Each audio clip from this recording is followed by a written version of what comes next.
Hey guys, Positive here, and welcome back to WoT Blitz University. So, today I thought I'd bring you another extra credit episode, and the topic of today's video is situational awareness. Now, there's tons of people all the time complaining, oh, if only my situational awareness were better, I could be a lot better at this game. Well, fear not, because situational awareness is pretty simple, which is why it only gets an extra credit episode instead of the normal full-length normal episode. And situational awareness, really, it's just 3 steps you need to do. Pretty simple. Let's get started. So, step 1 on your 3 steps to success in gaining situational awareness is stop using sniper mode. Oh my god. I know I've said it before, but you need to stop using sniper mode for everything.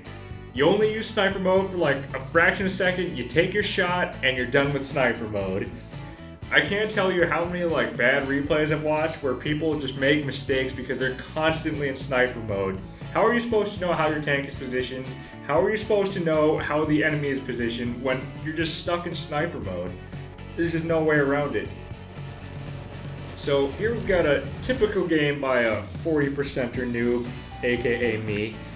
But this is just me demonstrating why you should never be using sniper mode. So I'm doing a pretty standard rollout like I would normally do, but now this is what people do when I see these 40% replays. They see a tank, they go into sniper mode, they try to look for shots, and they never leave sniper mode. This is such a problem. How are you supposed to know that you're on the side of the hill being shot at by 3 different tanks at once when you're in sniper mode? The simple answer is you have no way of knowing because sniper mode is terrible.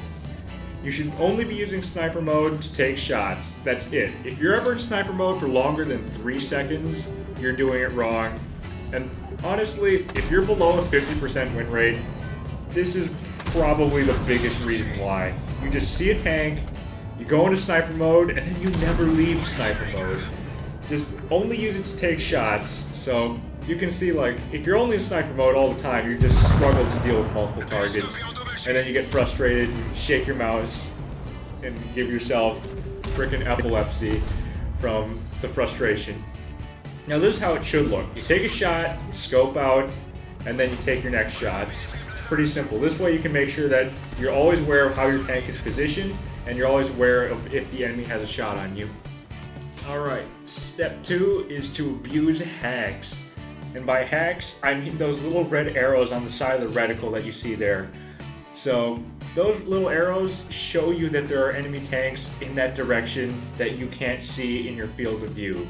In fact, that's actually a banned mod on PC because that's how overpowered it is. It's actually hacks. The moment one of those things pops up, it means that there's someone you can't see. It means that there's someone on your flank or behind you. That's really bad. And you should always know what those red arrows are pointing to. The second one of those arrows pops up on your screen, that should be burning holes in your eyeballs.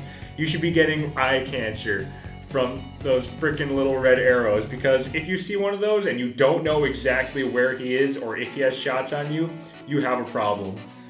So basically those show up, I think, even when you're not in sniper mode, or if you're just driving around normally and you see those things, you immediately just whip your view around and make sure you know exactly what they're pointing to. You don't even need to use the mini-map. All you have to do is just follow those red arrows. Now, here's what abusing hacks in-game looks like. You see it right there. The second I noticed that little arrow pop up, I immediately flick to the left to check who he is. And thanks to that, I managed to avoid getting hit by that Dracula, because by the time he takes a shot at me, I'm already ready for him. And that allows me to put in 2 sneaky shots. Now in the same game, here's another example. I'm going for the same bulldog, and once again, bam, right there. I immediately see that arrow, flick my aim around, and I managed to avoid the same sneaky Dracula. And that, ladies and gentlemen, is how you abuse hacks. Because, as you can see, you avoid shots and get some free kills. Now, finally, the last thing you need to do, step 3, is abuse sounds. So if there's one reason to have ribbons on in this game, it's because the enemy's spotted ribbon makes a pretty distinctive noise. And even if you don't have ribbons on, well, also the sound of you or your teammate spotting a newly spotted enemy also makes a noise.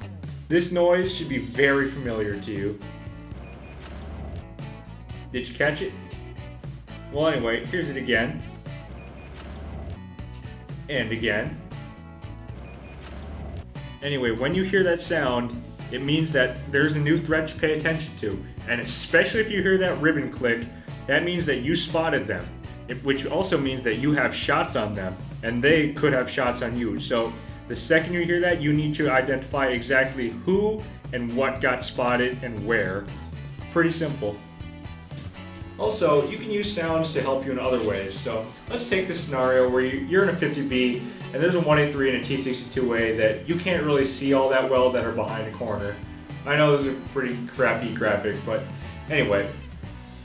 You clearly don't want to take 1300 to the face. However, since like those two tanks have different gun sounds, if you hear the skadoosh from the 183 go off, even if you can't see him, you know that he's just fired, so you're free to put 1200 back in his face. And that's just another way that abusing sounds can really help with your situational awareness. And those are pretty much my 3 steps for how to have good situational awareness. As you can see, situational awareness is not some mythical beast of a skill that only super unicums shall attain. No, it's actually pretty simple. You might have also noticed that I didn't talk about the mini-map at all during this video, and there's a reason for that. Well, that reason is actually also simple. You don't really need the mini-map. For those of you who have seen my gameplay, you'll notice that I play with the mini-map on like the smallest size, because I don't really think it's all that useful when the game gives you these basically hacks arrows, which might I also remind you are banned mod on PC. When you can see enemies in 3D space on your heads-up display, there's really no need to be looking at the minimap all the time. It's just kind of unnecessary. Like, it's good to check the minimap every now and then to get a good gauge of your strategic situation sometimes and see where your teammates are. But when you can know where the enemies are in 3D space at all times, there's just no need to have the minimap and just check it all the time. And like since these situational awareness elements are pretty much things like sounds, the heads-up display, not being in sniper mode, they're really easy to learn and really easy to pick up on.